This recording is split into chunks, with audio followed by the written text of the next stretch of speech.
Yo creo que todos los pastores tendrían que preguntarse, Señor, si tú dijeras el mensaje a la iglesia de la Matanza de Centejo, y tú tuvieses que escribir, decirle, escribe al ángel de la iglesia de la Matanza de Centejo, ¿qué le dirías? Amén. Porque, hermanos, este mensaje dado a al primero que se le da el mensaje es al pastor de la iglesia. Y el primero que tiene que ser quebrantado, y el primero que tiene que ser humillado, y el primero que tiene que cambiar es al que va dirigido el mensaje. Amén. Es el pastor. Y el pastor lo transmite a la iglesia y te dice, así dice el Señor para todos nosotros. Entonces nos encontramos las tres últimas iglesias que para mí son las tres iglesias que van a convivir en el tiempo final en el que ya estamos viviendo. Son las tres iglesias que van a coexistir, ¿verdad?, en nuestros días, y que ya se están delimitando esas tres iglesias. Por un lado tenemos la iglesia de Sardis, que es la iglesia que estudiamos la semana pasada, una iglesia llena de pecado, una iglesia que ya estaba muerta, una iglesia en la que Jesús le dice, tú tienes nombre de que vives, pero ya estás muerto, ¿verdad? Y esa es una iglesia, hermanos, y esta es la iglesia de Sardis, es la iglesia de la cual habla el Apocalipsis en cuanto a la gran ramera. La gran ramera no es la iglesia católica, como la mayoría o muchos de los evangélicos han querido insinuar a través de los tiempos en cuanto al Apocalipsis. La gran ramera no se refiere solo a una sola iglesia, se refiere a todo el compendio religioso que se va a unir en el tiempo final. No solamente van a estar involucradas la iglesia católica, estará la iglesia católica, la iglesia evangélica, estarán los musulmanes, estarán los hinduistas, estarán todo pensamiento, toda religión, toda filosofía, todo va a estar metido en una sola religión única. Esa religión única no va a ser solo una religión, sino que va a ser la misma religión para todos. Es decir, te van a decir, nadie tiene la verdad, todos tienen la misma verdad, todos están hablando de la misma cosa. No podríamos decir que la iglesia católica es la verdadera o los musulmanes son los verdaderos. No, todos tenéis razón y todo es verdad, que nadie se salga, ¿verdad?, de lo establecido y por donde van a meter a las iglesias. Prohibirán la predicación del Evangelio como una sola iglesia, ¿verdad?, genuina, dada por Dios, como un mensaje genuino dado por Dios. Y esta iglesia de Sardis, que tiene nombre, ¿verdad?, de que está viva y está muerta, para mí está viéndose, ¿verdad?, en este tiempo cómo se está uniendo y uniéndose cada vez más, admitiendo cada vez más pecados, admitiendo cada vez más inmoralidades, admitiendo cada vez más mensajes de Satanás, ¿verdad?, más ideologías, y al final todo eso desembocará y dará luz en una sola iglesia, en una sola religión única en el mundo entero, donde cada uno adorará a su Dios, donde cada uno adorará a su ser, a su ente, a lo que él quiera, ¿verdad?, siempre y cuando no pueda decir y no dirá, yo tengo la verdad. Así que esa es la iglesia que se está preparando, ¿verdad?, la iglesia del ecumenismo global, la iglesia donde varios religiosos ya se han reunido para, vamos a tener una iglesia ecuménica donde absolutamente todos tengan lugar para adorar a Dios. Ya hay una iglesia ecuménica en Francia donde tú puedes ir allí, ya seas católico, hinduista, protestante, lo que tú quieras, entras en esa iglesia y tú puedes mirar hacia la derecha, hacia la izquierda, donde tú quieras, tú adoras mientras tú estés ahí respetando absolutamente a los demás. Luego nos encontramos con esta iglesia, ¿verdad?, en el lado izquierdo. En el centro podría estar la iglesia Filadelfia, que es la que vamos a estudiar hoy. Es la segunda iglesia de la que no se le dice nada negativo, sino que es todo positivo. ¿Y por qué esta va a ser una de las iglesias finales? Porque la iglesia que Cristo va a venir a buscar es sin mancha y sin arruga. Amén. Así que tenemos que perfeccionarnos para ser como la iglesia de Filadelfia. Apocalipsis capítulo 3, versículo 7. Escribe el ángel de la iglesia en Filadelfia. Esto dice el santo y el verdadero, el que tiene la llave de David, el que abre y ninguno cierra, y cierra y ninguno abre. Yo conozco tus obras. He aquí he puesto delante de ti una puerta abierta, la cual nadie puede cerrar, porque aunque tienes poca fuerza, has guardado mi palabra y no has negado mi nombre. He aquí yo entrego en la sinagoga de Satanás a los que se dicen ser judíos y no lo son, sino que mienten. He aquí yo haré que vengan y se postren a tus pies y reconozcan que yo te he amado. Por cuanto has guardado la palabra de mi paciencia, yo también te guardaré de la hora de la prueba que ha de venir sobre el mundo entero para probar a los que moran sobre la tierra. He aquí yo vengo pronto. Amén. He aquí yo vengo pronto. Retén lo que tienes para que ninguno tome tu corona. Al que venciere yo le haré columna en el templo de mi Dios y nunca más saldrá de allí, y escribiré sobre él el nombre de mi Dios y el nombre de la ciudad de mi Dios, la nueva Jerusalén, la cual desciende del cielo de mi Dios, y mi nombre nuevo. El que tiene oído, oiga lo que el Espíritu dice a las iglesias. Amén. Esta es una ciudad rara porque fue dada en el 190 antes de Cristo. El rey que la tenía, Átalo II, se la entregó a su hermano, se la regaló. Por eso el nombre de Filadelfia significa amor fraternal. Este se la dio como un regalo, como amor, ¿verdad?, hacia su hermano. Era famosa porque tenía de los mejores vinos que se podían tener en aquel tiempo y cultivaba una de las mejores vides de toda Asia Menor. Y aunque la Biblia no menciona esta iglesia en otro lugar, es probablemente que fue fundada y fue fruto de la extensión del ministerio de Pablo sobre la iglesia de Éfeso. En el versículo 1 que hemos leído, escribe al ángel de la iglesia de Filadelfia, esto dice: el santo, el verdadero, el que tiene la llave de David, el que abre y ninguno cierra, y cierra y ninguno abre. El santo y el verdadero. Se identifica a esta iglesia como santo y verdadero. ¿Sabes que nuestro Dios es santo y verdadero? Santo porque es separado.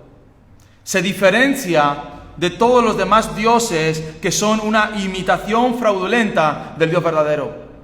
Cuando hablamos de la palabra santo, estamos hablando de algo que es separado para algo. Tú eres santo no porque en ti no haya pecado, sino tú eres santo porque fuiste separado para servir a Dios. Somos santos porque fuimos separados de todo el resto del mundo, ¿verdad?, por la gracia de Dios, para ser separados para servir a nuestro Dios y Padre. Así que Dios, en ese aspecto de santidad, no solamente es santo porque no hay pecado en Él, sino que es santo porque es separado de todo el resto de los dioses. No hay ningún Dios que se pueda comparar a Él. Dice la palabra de Dios que Él en la reunión de los dioses, Él se señorea de todos ellos. Todos los demás dioses, absolutamente todos los demás dioses, no son verdaderos. Él es el único que es santo y que es verdadero. Y esta explicación, hermanos, choca absolutamente de frente con toda la filosofía de este mundo.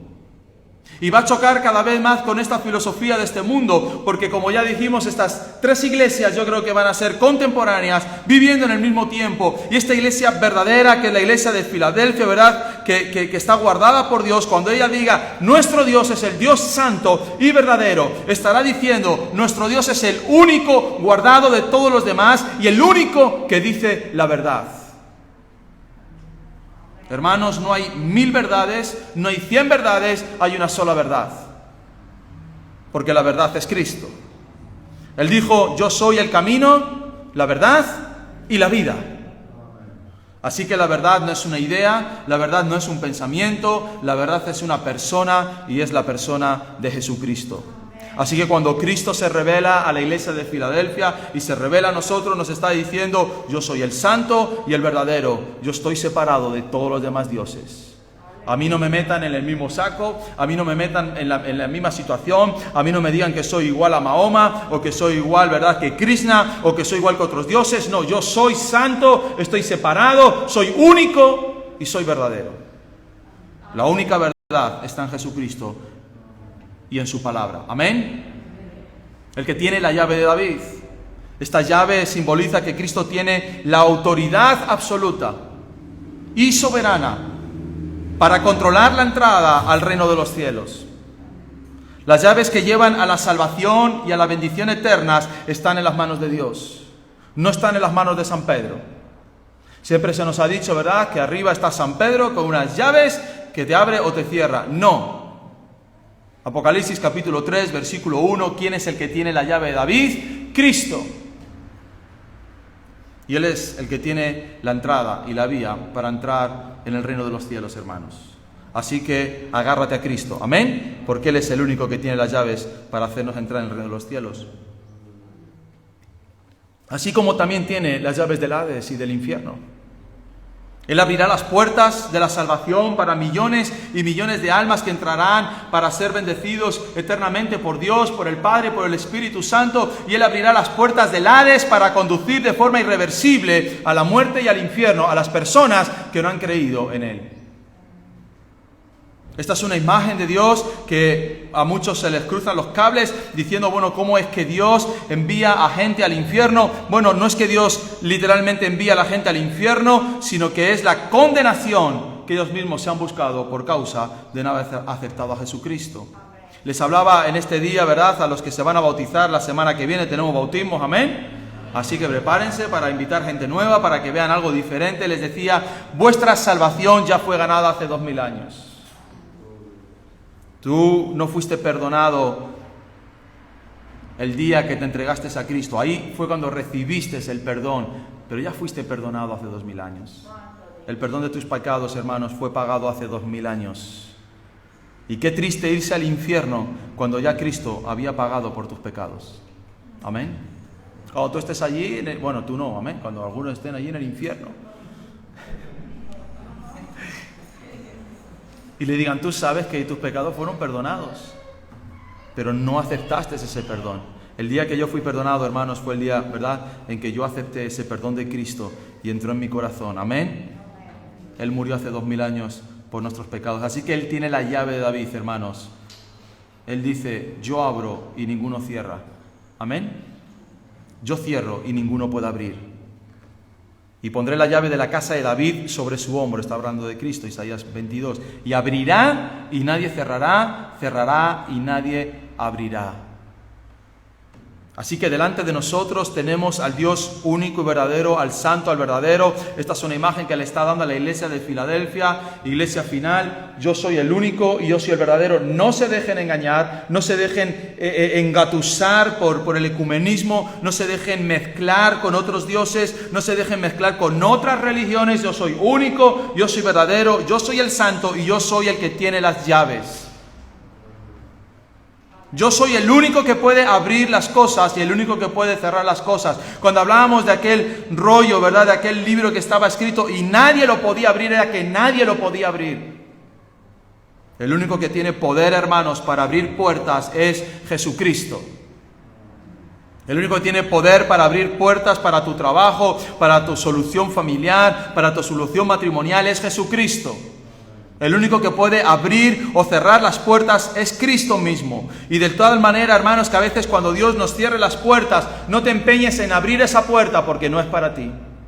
Si Dios cerró esa puerta, nadie la podrá abrir jamás. Cuando Dios cierre la puerta de la salvación para este mundo, el día que se lleve a su iglesia al reino de los cielos, nadie podrá abrir esa puerta nunca más. Y el día que Dios abre, ¿verdad? Y hoy es el día de salvación porque Dios ha abierto una puerta grande sobre nuestras vidas para que entremos por el lugar de salvación que Dios ha preparado para nosotros. Versículo 8, yo conozco tus obras. He aquí he puesto delante de ti una puerta abierta, la cual nadie puede cerrar, porque aunque tienes poca fuerza, has guardado mi palabra y no has negado mi nombre. Conozco, he ido, significado, perseguir con la vista. ¿Sabes que Dios te persigue con la vista? ¿Sabes que Dios te sigue con la vista? Por donde tú vas, Dios te va mirando. Es como cuando pones el GPS en el coche, ¿verdad?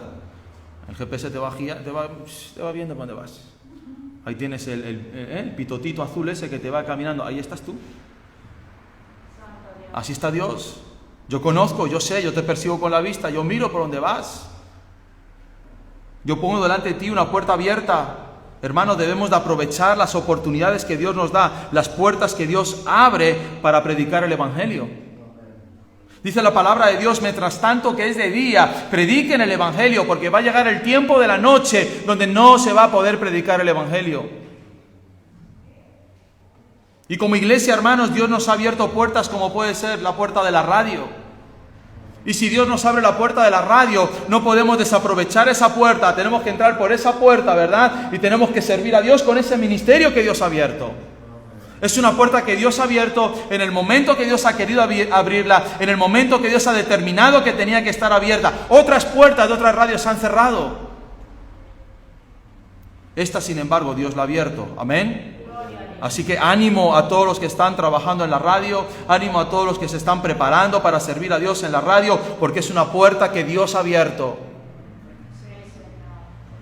Cuando estábamos montando la antena, estábamos siendo fotografiados, grabados, perseguidos por el vecindario.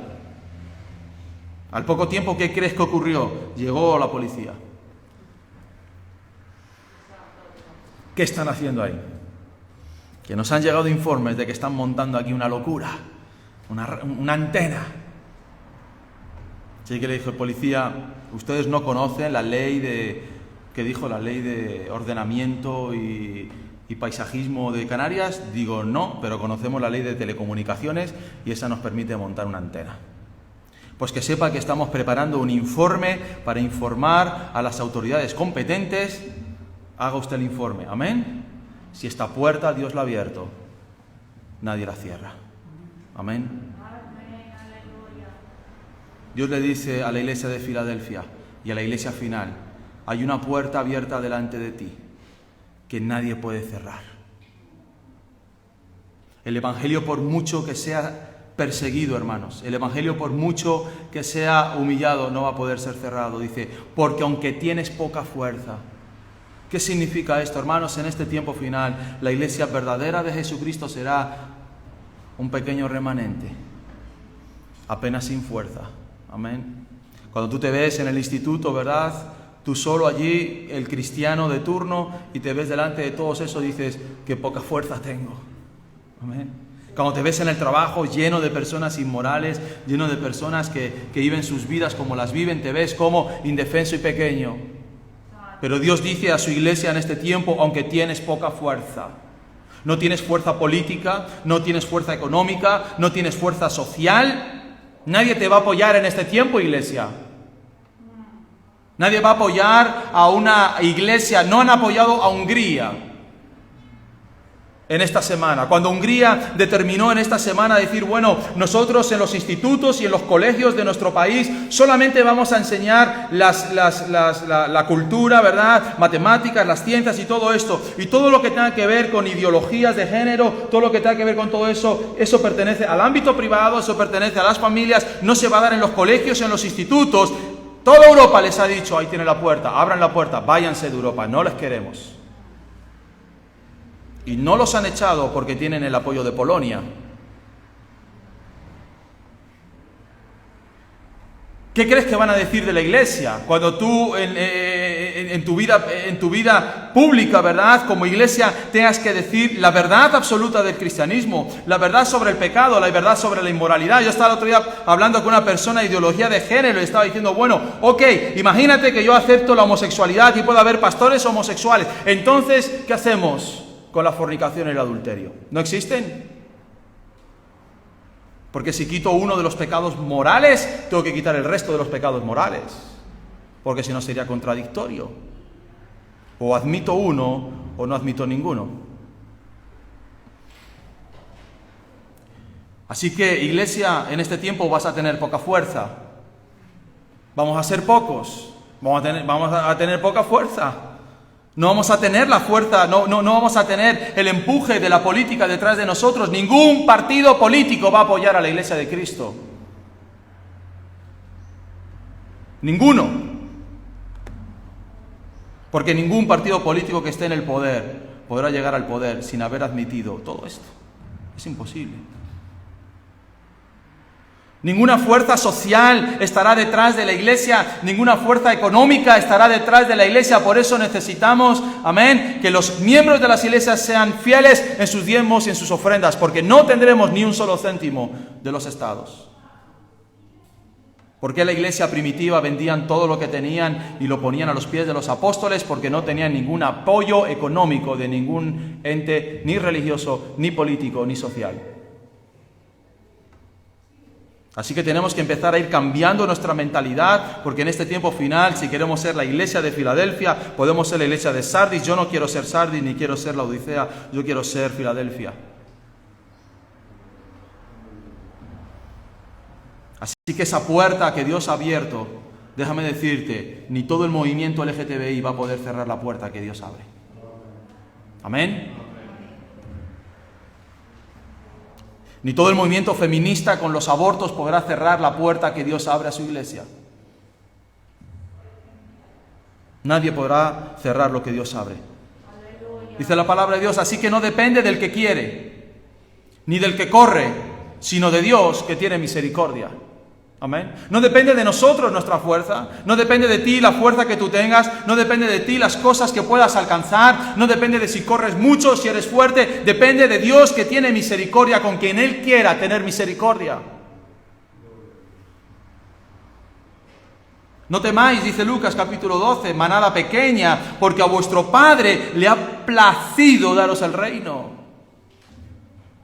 ¿A quién Dios le va a entregar la totalidad de la tierra? A su grey, a sus pequeños. No se lo va a entregar a un rey, no se lo va a entregar a un imperio, se lo va a entregar a una manada pequeña guardada en este tiempo en el cual vamos a ser presionados, en el cual vamos a ser perseguidos, en el cual vamos a tener que luchar con poca fuerza, pero con una llave que abre puertas. La llave de David, que no está en la iglesia, sino que está en Cristo Jesús. Amén. Por ahí oí una palabra profética que alguien le dio a un pastor: yo te doy a ti las llaves de David. No. Las llaves de David solo pertenecen a Cristo. Es un título que solamente se le da a Cristo. Ni se le da a la iglesia ese título. El título del que tiene las llaves de la casa de David es el título a Jesucristo.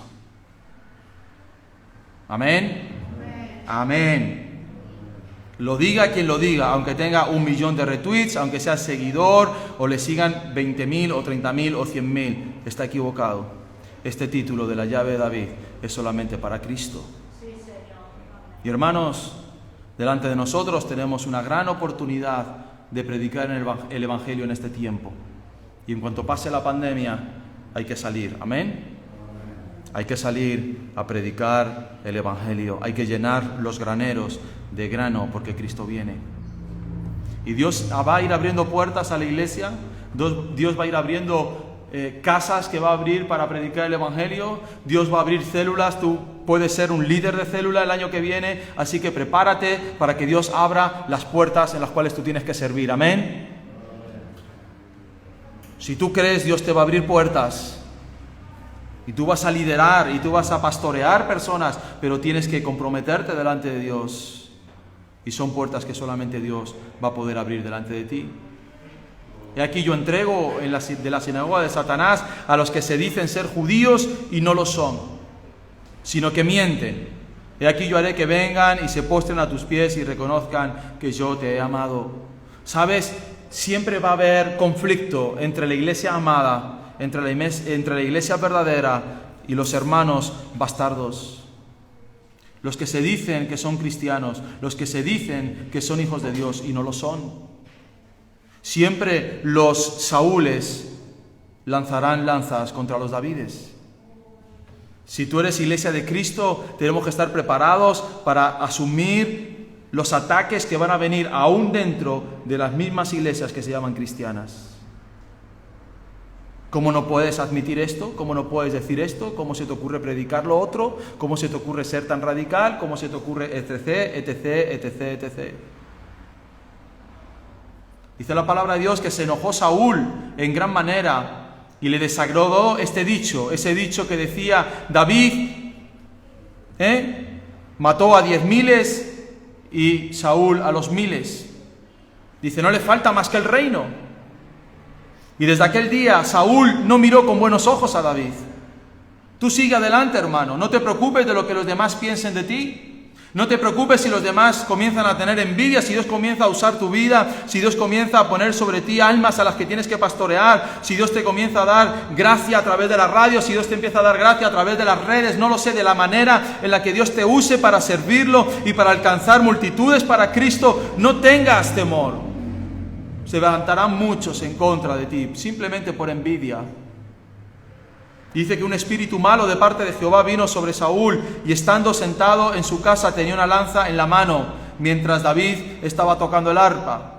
Y Saúl procuró enclavar a David con la lanza a la pared, pero él se apartó delante de Saúl, el cual hirió con la lanza en la pared, y David huyó y escapó aquella noche. Habrá veces, hermanos, en los que la iglesia tendrá que salir corriendo. Habrá veces en los que tendremos que esquivar las balas del enemigo, que tendremos que esquivar las lanzas que nos lancen. Amén. Porque dice la palabra de Dios que los que no son de Cristo, en este tiempo final, odiarán todo lo que tenga que ver con Cristo, todo lo que tenga que ver con su iglesia, todo lo que tenga que ver con su santidad, todo lo que tenga que ver con su palabra. Se va a levantar una oposición tremenda a la verdadera y única palabra de Jesucristo. Se va a levantar una tribulación tremenda en contra de la iglesia de Jesucristo, que predique la palabra verdadera, que predique al único y verdadero Hijo de Dios. Pero tenemos que estar preparados. Amén. Aleluya. Así que la iglesia de Filadelfia será pequeña, no tendrá fuerza, será perseguida, pero tendrá puertas abiertas de parte de Dios. Aleluya. No te preocupes, aleluya, por el sustento de nuestras vidas. Dios sustentará nuestros caminos. El otro día salió la noticia en Estados Unidos, el primer profesor de primaria que se negó a decir en su clase ellos, ellas y ellas, y lo despidieron. Y él dijo: prefiero estar en el paro y morirme de hambre que negar a Cristo. Amén, aleluya. Ese es el primero. Pero vienen miles y miles y miles y miles. Viene corriendo como un torrente tremendo. ¿Sabes como cuando te dan la alarma de tsunami? ¿Saben? ¿Han visto esas imágenes de Japón, cuando el último tsunami en Japón, que sonaban las alarmas? Y tú ves que suena la alarma y tú ves el mar y dices: el mar estaba como un plato. Pero de repente se empieza a ver en el horizonte una ola, que la ves pequeñita, pero va un barco hacia la ola, si ves esa imagen, y ves que es por encima del barco. No un barco de pesca pequeño, un barco eso de guerra. Y aquello entra para adentro, y entra para adentro, y entra para adentro, hermanos. Así es el tiempo final que estamos viviendo. Ya se ha dado la alarma, ya ha sonado la alarma, viene un tsunami contra la iglesia. Viene un tsunami contra el único y verdadero, viene un tsunami contra la iglesia de Filadelfia, viene un tsunami contra la iglesia final que tiene que estar puesta de pie en medio de este tiempo. Así que corre, amén, corre a refugiarte en las manos de Cristo. Dios, aleluya, ha provisto este tiempo para su iglesia. Dice: por cuanto has guardado la palabra de mi paciencia, yo también te guardaré de la hora de la prueba que ha de venir sobre el mundo entero para probar a los que moran sobre la tierra. Paciencia, hermanos. Paciencia. Permanecer debajo de significa esa palabra en griego. Aguantar, soportar. Por cuanto has guardado, ¿verdad?, la palabra, has soportado, has permanecido debajo de esa prueba, debajo de esa presión. Prueba significa adversidad, presión, angustia. Y le está diciendo a la iglesia de Filadelfia: iglesia, estás guardando, estás siendo presionado, estás siendo probado por parte de Dios. ¿Cuánto tiempo aguantó y soportó Noé las burlas de sus contemporáneos cuando estuvo predicando el Evangelio? 120 años. 120 años, más de un siglo. Un Noé edificando un arca en un lugar donde jamás había llovido, de una manera donde nunca había sucedido nada parecido. Y ella estaba construyendo un año tras otro, una década tras otra, un lustro tras otro, un siglo, y después más de un siglo es cuando empieza a llover.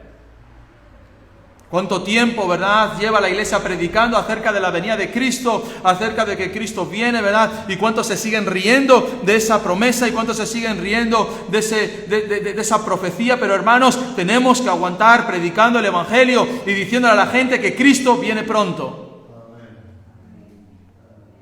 ¿Cuánto tiempo estuvo Noé sin estar contaminado con la comida del rey, verdad? En una vida de cautiverio, sin probar la comida ni la bebida del rey, no solamente de un rey. Él estuvo durante 3 reyes, Nabucodonosor, Ciro y Darío, y no se corrompió con ninguno de esos 3 reyes.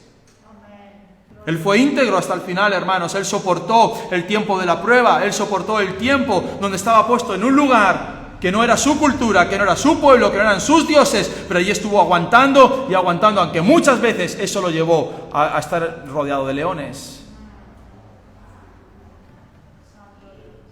Job aguantó un año de pruebas terribles sobre su vida y habiéndolo perdido todo hasta la salud, hermanos, lo soportó sin pecar y sin caer. Nosotros tenemos el Espíritu Santo, amén. Dentro de nuestras vidas Él te va a ayudar y te va a dar fuerzas para soportar, aleluya, las dificultades que van a venir sobre tu casa, sobre tu familia, sobre la iglesia y sobre tu vida. Pero avisamos como se avisa en Japón por los tsunamis. Prepárense porque viene la ola en contra de la iglesia. Ahora hay otra hora de la prueba, dice la palabra de Dios. Mira con atención este versículo. Dice, yo también te guardaré de la hora de la prueba que ha de venir sobre el mundo entero para probar a los que moran sobre la tierra. Esa hora de la prueba se está refiriendo no a la tribulación, no a la gran tribulación, sino al día de la ira de Dios. Porque viene un día de la ira de Dios sobre este mundo, lo cual es un periodo de 7 años que está profetizado por Daniel en el Antiguo Testamento. Que se caracterizará este periodo de 7 años por la descarga de la ira divina en juicios expresados en el Apocalipsis como sellos, trompetas y copas. ¿Han oído hablar de los sellos, de las trompetas y de las copas? Eso es el juicio de Dios sobre el mundo. El verbo guardar que hemos escuchado va seguido de una preposición cuyo significado significa fuera de. Así que Dios está diciendo, te guardaré de. Esto apoya el arrebatamiento de la iglesia antes del periodo del día de la ira de Dios. O como es conocido también el tiempo de la angustia de Jacob. O como es conocido también ese tiempo, el día de Jehová.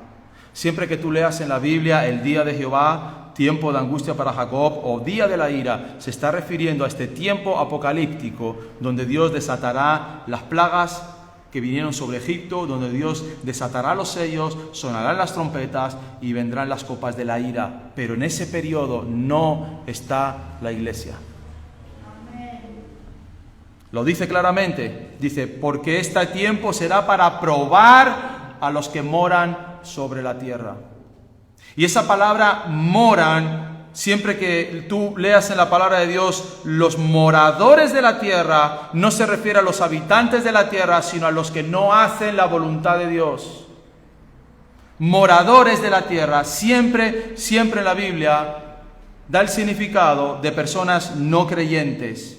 Así que este tiempo de la ira de Dios es para probar a los no conversos, se refiere a los que no son hijos de Dios, a los que no son la iglesia de Jesucristo, porque la iglesia de Jesucristo no está puesta para el día de la ira.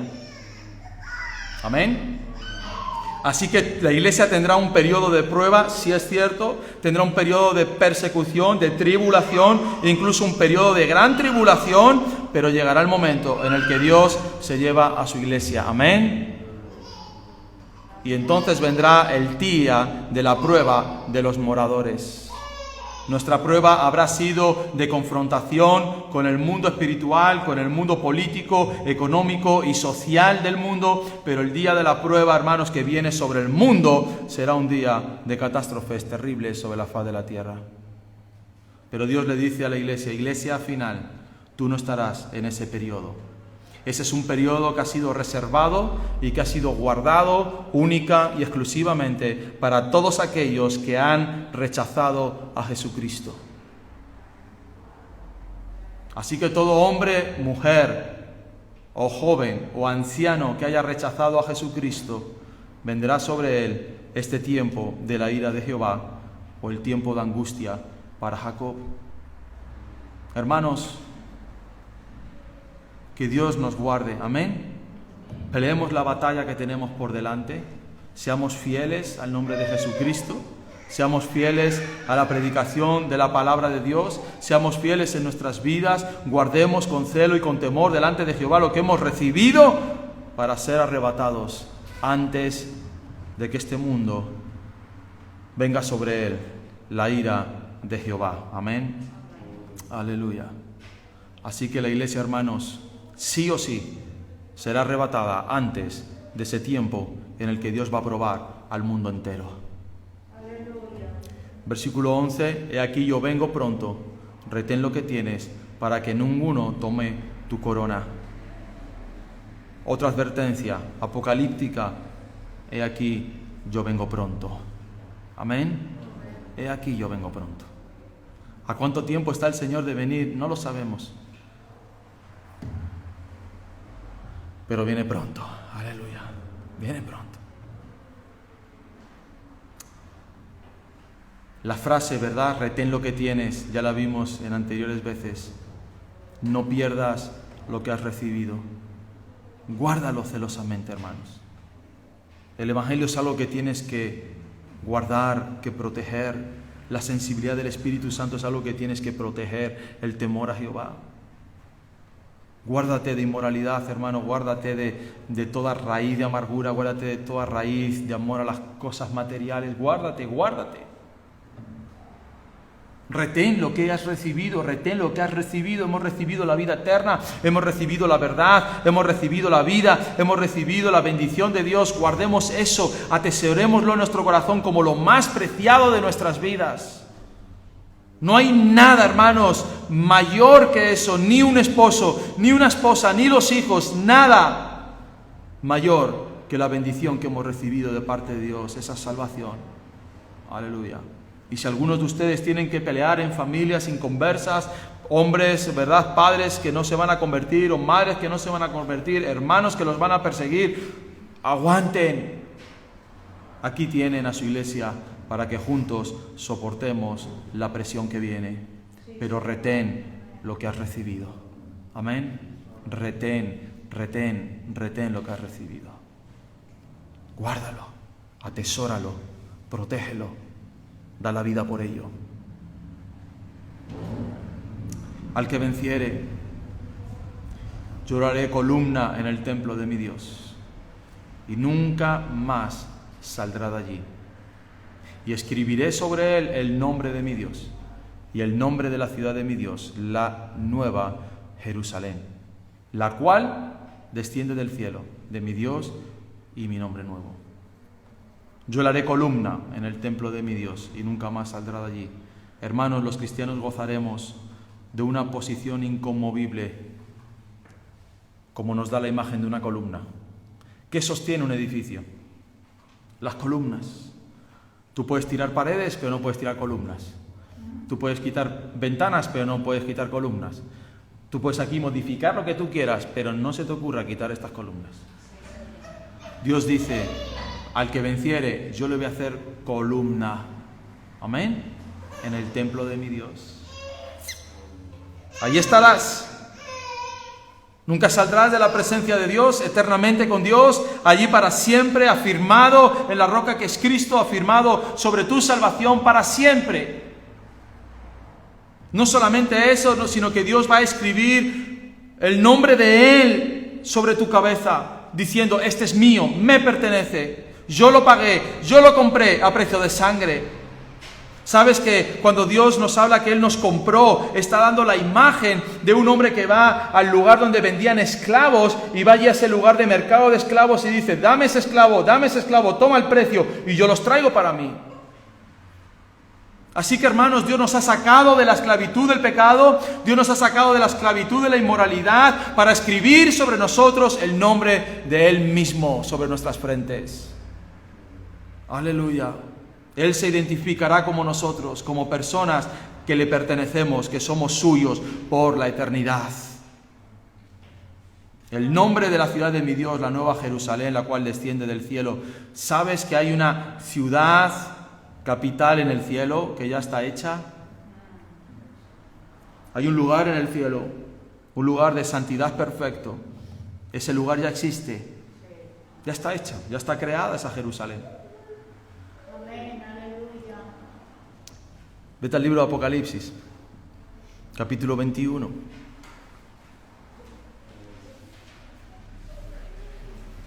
Aleluya. Esa Jerusalén por la cual se están matando las tres religiones más importantes del mundo, el judaísmo, el islam y el cristianismo, que han dividido esa plaza en tres partes, que se están degollando. Esa Jerusalén, hay una que está en el reino de los cielos. Dice, me llevó en el espíritu a un monte grande y alto, y me mostró la gran ciudad santa de Jerusalén que descendía del cielo. Amén. Ahí estaba descendiendo del cielo. De Dios, teniendo la gloria de Dios, y su fulgor era semejante a la de una piedra preciosísima, como piedra de jaspe, diáfana como el cristal. Tenía un muro grande y alto con 12 puertas, y en las puertas 12 ángeles, y nombres inscritos que son los de las 12 tribus de los hijos de Israel. La puerta de Judá, la de Dan, etc. Al oriente 3 puertas, al norte 3 puertas, al sur 3 puertas, al occidente 3 puertas.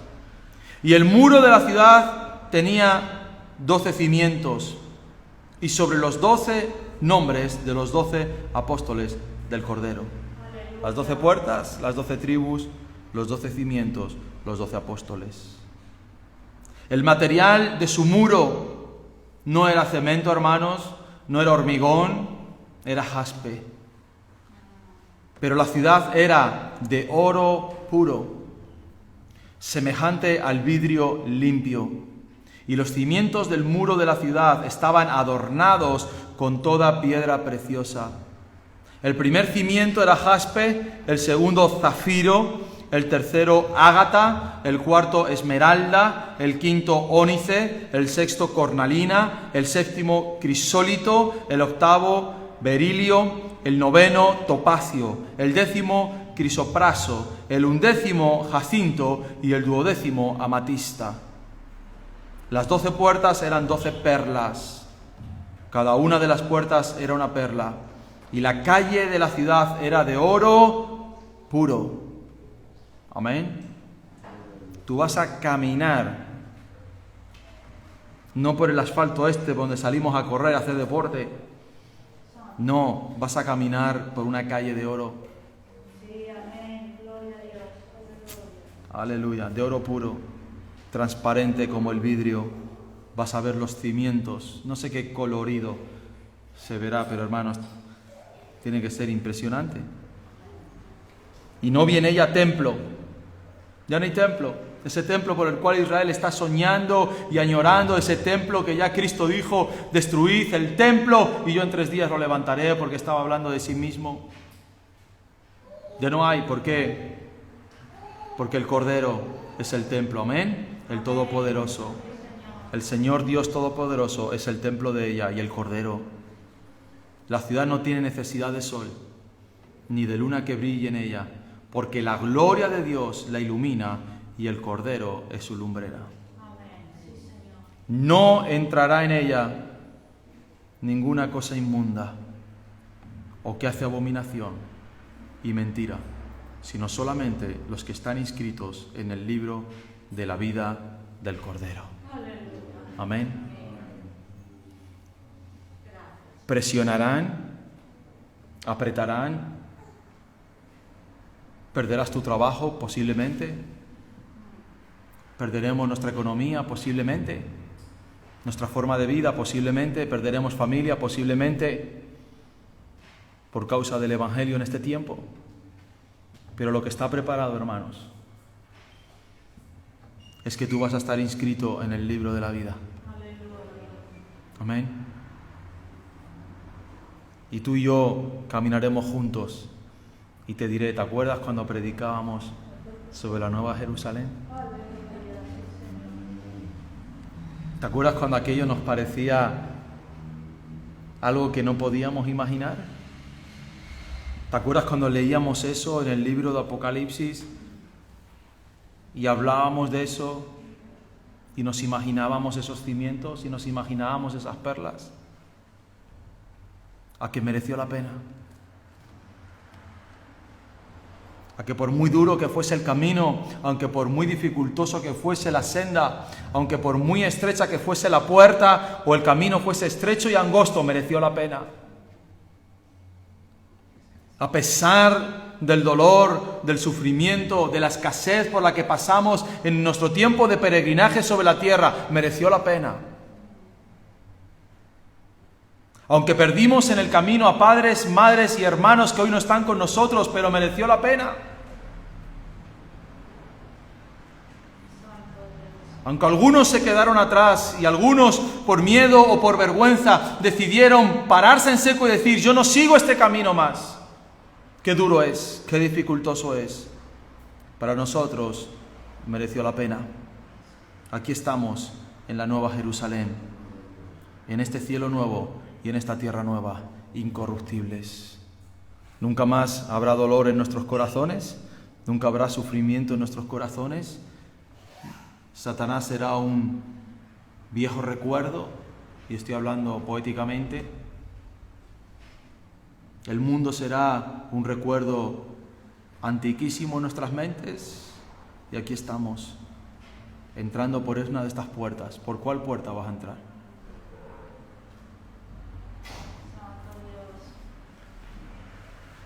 Yo entraré o bien por la de Efraín o por la de Manasés. Una de esas me gusta a mí. Amén. Y entrarás por esas, hermanos, sin calzado en tus pies, descalzo, pisando oro fino. Y el Cordero delante de ti, alabando y glorificando el nombre de Cristo. Amén. Así que en este tiempo, hermanos, estará esta iglesia de Filadelfia, presionada, probada, pequeña, sin fuerza, pero con una puerta abierta delante de nosotros. Aprovechémosla. Amén. Seamos una iglesia que aprovechemos el tiempo que Dios nos da. Si tienes que dejar de hacer password,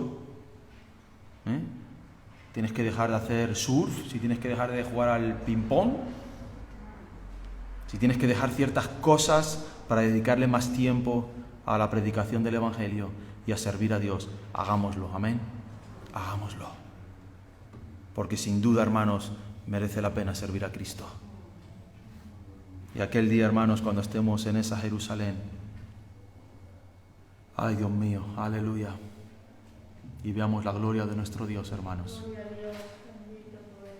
seremos como Él nos concibió en su mente, perfectos. Cierra tus ojos.